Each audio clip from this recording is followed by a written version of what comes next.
ನಮಸ್ತೆ. ಏಪ್ರಿಲ್ 4, 2026 ಶನಿವಾರ, 4th April 2026 Saturday. ಇವತ್ತಿನ ದಿನ ಪ್ರಕಾರ 6:14 ಸೂರ್ಯೋದಯ, 6:31 ಸೂರ್ಯ ಅಸ್ತಮನ. ಇವತ್ತಿನ ತಿಥಿ ಮತ್ತು ನಕ್ಷತ್ರವನ್ನು ನೋಡೋಣ. ದ್ವಿತೀಯ ಅನ್ನುವ ಎರಡನೇ ತಿಥಿ 6:14 10:08 ಆನಂತರ ತೃತೀಯ. ಇವತ್ತಿನ ನಕ್ಷತ್ರ ಸ್ವಾತಿ. ಸ್ವಾತಿ ನಕ್ಷತ್ರ ಇವತ್ತು ಕಾರ್ಯಸಿದ್ಧಿಯನ್ನು ಕೊಡುತ್ತದೆ.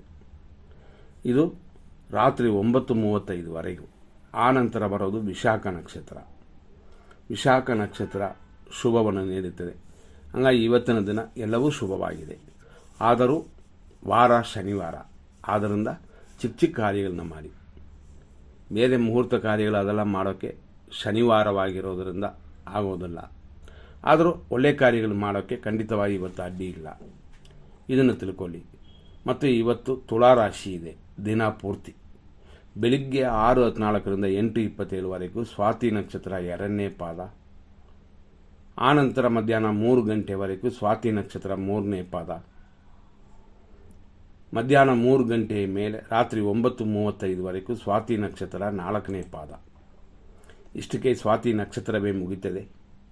ಅಲ್ಲಿಂದ ಅಂದರೆ ರಾತ್ರಿ 9:35 ಮೇಲೆ ಬೆಳಗಿನ ಜಾವ 4:11 ವಿಶಾಖ ನಕ್ಷತ್ರ 1ನೇ ಪಾದ ತುಳಾರಾಶಿ. ಆನಂತರ ಬರೋದು ವಿಶಾಖ ನಕ್ಷತ್ರ 2ನೇ ಪಾದ ತುಳಾರಾಶಿ. ಉಳಿದಿರುವ 3 ಮತ್ತು 4ನೇ ಪಾದ ನಾಳೆ ಬರುತ್ತದೆ. ಇಷ್ಟರಲ್ಲಿ ಶುಭ ಅಶುಭ ಸಮಯಗಳನ್ನ ನೋಡೋಣ. ಇವತ್ತು ಚೆನ್ನಾಗಿದೆ, ಆದರೂ ಶನಿವಾರ ನೋಡಿಕೊಂಡು ನಿಮ್ಮ ಕಾರ್ಯಗಳನ್ನ ಮಾಡಿ. ಕೆಲವರಿಗೆ ಶನಿವಾರ ಏನೂ ದೋಷವಿಲ್ಲ, ಎಲ್ಲ ಆಗುತ್ತದೆ ಅಂತ ಅನ್ನೋರು ಉಂಟು. ಅವರಿಗೆ ಶುಭ ದಿನ ಇದು.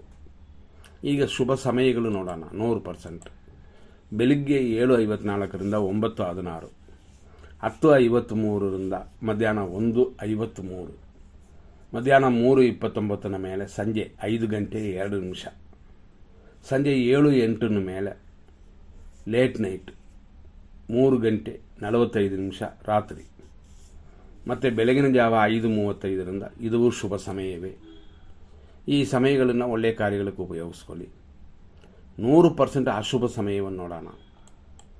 ಇವತ್ತು ರಾಹುಕಾಲ 9:18 10:51, ಮಧ್ಯಾಹ್ನ 1:55 ಮೇಲೆ 3:27 ಮಧ್ಯಾಹ್ನದವರೆಗೂ ಯಮಕಂಡ ಕಾಲ. ಬೆಳಿಗ್ಗೆ 6:14 7:03 ದುರ್ಮುಹೂರ್ತವಿದೆ. ಹಂಗೆ ಕಂಟಿನ್ಯೂ ಆಗಿ ಈ ದುರ್ಮುಹೂರ್ತ ಬರುತ್ತದೆ. ಅಂದರೆ 7:52 ದುರ್ಮುಹೂರ್ತ. ಮತ್ತು ಮೃತ್ಯು ಪಂಚಕ ಬರುತ್ತದೆ ಸಂಜೆ 5:04 ಮೇಲೆ ಸಂಜೆ 7:06 ಅದೇ ಥರ ರಾತ್ರಿ ಅಂದರೆ ಲೇಟ್ ನೈಟ್ 3:47 5:33 ನಕ್ಷತ್ರ ವಿಷಘಟಿಕಾ ಕಾಲವಿದೆ. ಇದನ್ನು ತಿಳಿದು ಈ ಸಮಯಗಳಲ್ಲಿ ಯಾವ ಕಾರ್ಯಗಳನ್ನು ಪ್ರಾರಂಭ ಮಾಡಬೇಡಿ, ಮುಂದಿಡಬೇಕಾಗ್ತದೆ. ಎಲ್ಲ ಕಾರ್ಯಗಳನ್ನು ಒಳ್ಳೆಯದಾಗಲಿ ಅಂತ ದೇವರಲ್ಲಿ ಪ್ರಾರ್ಥನೆ ಮಾಡೋಣ. ಮುಂದಿನ ಸಂಚಿಕೆಯಲ್ಲಿ ನೋಡ್ತೀವಿ. ಧನ್ಯವಾದಗಳು.